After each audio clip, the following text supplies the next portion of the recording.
I am the Knight. I am Batman. Hello, Batman fans. Yes, it is me, Monty G here. Yes, it's time to do one of my thoughts on videos because it's time to review the latest interpretation of the Cape Crusader, simply called The Batman. Now, The Batman is a 2022 American superhero film that was directed by Matt Reeves. It was written by Matt Reeves and Peter Craig, based upon the characters from DC and the Batman character created by Bob Kane. Now, of course, obviously the film has an ensemble cast. We have Robert Pattinson, Zoe Kravitz, Paul Dano, Jeffrey Wright, and Andy Serkis. Now, in this movie, when the Riddler, a sadistic serial killer, begins murdering key political figures in Gotham, Batman is forced to investigate the city's hidden corruption and question his family's involvement. Ooh, secrets abound! When it comes to live-action superhero films, we can't get enough of the character comic book writer Bob Kane created back in 1939, the Batman. I mean, he's become a pop culture icon. Obviously, we have the TV series, the campy TV series that starred Adam West and Burt Ward. We have numerous animated shows, obviously the animated versions of Batman and so many of those. But when it comes to the live action films, that's what I'm merely speaking about. Now, it actually started way back in 1943 with a 15 chapter movie series called The Batman. Then came 1949's Batman and Robin, and then 1996 Batman the movie, which starred Adam West and Burt Ward from the TV show. We didn't get another live-action Batman film until 1989 when Tim Burton brought us his version of The Dark Knight, is when we saw Batman return back to the theaters. After Burton's sequel, Batman Begins in 1992, then we got Joe Schumacher's Batman's Forever and Batman and Robin in 1997. And we'll just leave it at that. Obviously, Christopher Nolan brought his excellent Batman trilogy of films, Batman Begins, The Dark Knight, and The Dark Knight Rises. Then Zack Snyder brought us his version of the Cape Crusader with Batman v Superman, Dawn of Justice, which was supposed to be a continuation, DC's version of Marvel films, or Marvel's universe. Marvel Cinematic Universe was supposed to be the DC Extended Universe, which began with The Man of Steel, and would also be the first time we would see DC's Holy Trinity together on film, which is Superman, Batman, and Wonder Woman. Now, that would eventually lead us to the Justice League, but we all know what happened to that film, and that's another video for another day. And now, filmmaker Matt Reeves brings us his version of The Dark Knight, simply called The Batman. Now, in this version, Batman is in his second year of crime fighting, and he isn't the fully formed and well-defined hero that most of Gotham knows. Now, the mayor, Don Mitchell, is brutally murdered by a serial killer called the Riddler, and he lays a series of puzzles in a cipher for Batman to solve. This begins an interesting investigation for Batman and Lieutenant James Gordon, as Riddler seems bent on exposing corruption among the high-ranking government officials, gangsters, and even Thomas Wayne himself. No, not Thomas Wayne. No. One thing I love what Matt Reeves has done is he shows us Batman as the world's greatest detective, which is something we really haven't seen in any of the live-action films before.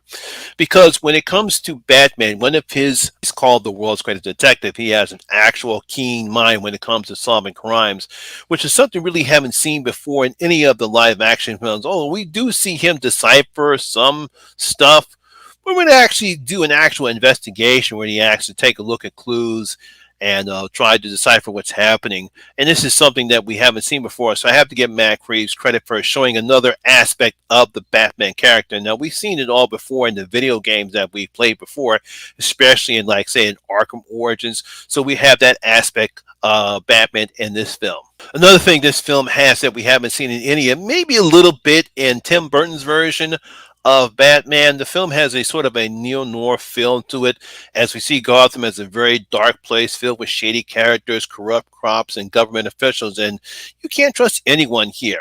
There's aspects that we saw in Tim Burton's film, but not to the point in this film right here. So it does have that neo-noir film to it in this film, that tone. That's what Matt Reeves has brought us here. The mystery here is complex, and Matt and his writing partner Peter Craig do good job of keeping the audience guessing as to what endgame the Riddler's trying to do here. Yes, he's killing people, he's murdering people, brutally murdering people, but there's obviously a point that he's trying to prove here, and that's what is keeping the audience on their toes here. And this is not the typical superhero film that we've seen in other previous Batman films. But we do get some great action scenes as we see Batman kick some ass. Well, he's getting his ass kicked as well. there's a particular scene somewhere near the third act of the film. I say somewhere in the third act of the film where Batman is taking on heavy gunfire, which we never seen Batman do before, and he's still fighting well, obviously because he's got body armor on. That's something that we still haven't seen in any of the Batman films of how much firepower that he takes. And as I stated earlier, he isn't the form hero or the form fighter as most fans know he'll become later on. But like I said, it's still nice to see him kick ass. But he also gets his characters as well. He takes a lot of punishment in this film. Now, as for me, Robert Pattinson will put everyone's fears at ease, and he does a good job in playing Batman. Now, his version of Batman is a man obsessed with protecting the city and doesn't spend too much time being Bruce. We don't get the Bruce Wayne Batman switcheroo here as we see in other films. He is mainly simply wants to protect the city. He doesn't care that much about his legacy or the Wayne Foundation or the Wayne wealth. He just simply wants to protect the city, and we see that differences between him and Alfred. Alfred says, you're still a Wayne, and he doesn't care about any about that here, because like I said, most of the time he's spent being Batman, and we only see, I say, a good 20 minutes of him being Bruce Wayne in this particular film. So I like that aspect of this one because he's more obsessed with being Batman here. Again, this isn't the real well-defined Batman Bruce Wayne here. He's more into Batman than he is being Bruce Wayne. Now, despite these flaws, his Batman is very clever. He knows his shit. He doesn't trust anyone except Gordon. He knows the city is corrupt. He knows he can't trust anyone, the cops, even the police chief, only except Gordon is the only one he trusts. Now, I like that aspect of the character. And Jeffrey Wright actually does a pretty good job playing James Gordon here. He really does go out of his way of trusting Batman. I believe he knows the city is corrupt, and he's finally sees somebody that is willing to do something to protect the city, and that's what he wants to do. Now, Zoe Kravitz brings an interesting aspect to Selena Kyle, aka Catwoman. She's more caring in this film, especially with her girlfriend. I love the dynamic that she and Batman have of each other. This is not the typical Catwoman that we saw in Christopher Nolan's The Dark Knight Rises, where she's definitely still the Catburger, even though her and Bruce or her and Batman do have some back and forth between each other, but it's more here that we see the more softer side of Catwoman. Oh no, she still can kick ass, as we see later on in the film, but she's more interested in saving her girlfriend as opposed to just being a robber. Now, she does do her Catwoman stuff, but it's that dynamic that I truly love about her and Batman. Now, both Robert Pattinson and Zoe Kravitz have great chemistry together, and that's what carries this film, despite how long this is, and I'll talk about that in a minute. Now, Matt's version of the Riddler, one of Batman's famous villains from his rogue gallery, brings some aspects of the real-life Zodiac killer, but his motivations are quite different. Obviously, Matt borrows some elements of the comics as we see similar things from The Long Halloween and Year One. But going back to the Riddler, this is a very interesting take of the Riddler character. Yeah, he still leaves clues. He still leaves ciphers. But he's more obsessed with Batman as opposed to just trying to drive the city crazy. His endgame, or his idea to expose the corruption, is his zeal here. As we learn later on in the film, the reason what caused him to become obsessed with Batman, and of course obsessed with trying to expose anything. I like that aspect of it. There's something different that we haven't seen in any of the Batman films. He's not out to destroy Gotham. Well, not in a destroy Gotham, but that's his motivations. Now, he's not the Joker from The Dark Knight. He's not Ra's al Ghul from Batman Begins, or any of the other villains that we've seen in any of the Batman films. But it's a different take. It's an interesting way to bring about this particular version of the Riddler. And I do like him way better than Jim Carrey's Riddler and Batman and Robin. I'm sorry, that was Batman Forever. Got the wrong one.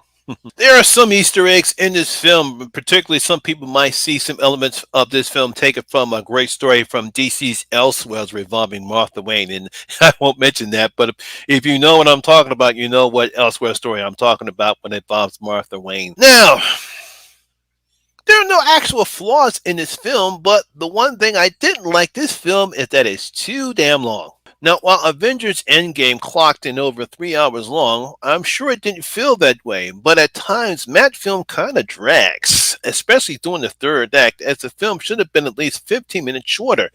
There are some aspects, especially in the third act, that simply just drag too long. There's this confrontation that we finally have between Batman and the Riddler, and it's a decent scene, but it kind of takes too long, and it kind of adds too much to the film. It's like, I guess Matt and Peter wanted to really go to the stakes and trying to create this terrible situation that the Riddler's trying to do. And I get that. It didn't take away my enjoyment of the film, but this is an Avengers Endgame. You want to be able to establish all the characters in this particular version of Batman, but you don't make it as long as this film is. Like I said, it's 176 minutes long. And like I said, every superhero film can't be Avengers Endgame. You should try to make, he should have made this film a little bit shorter. There's some aspects he could have taken out of this film to make it a bit shorter.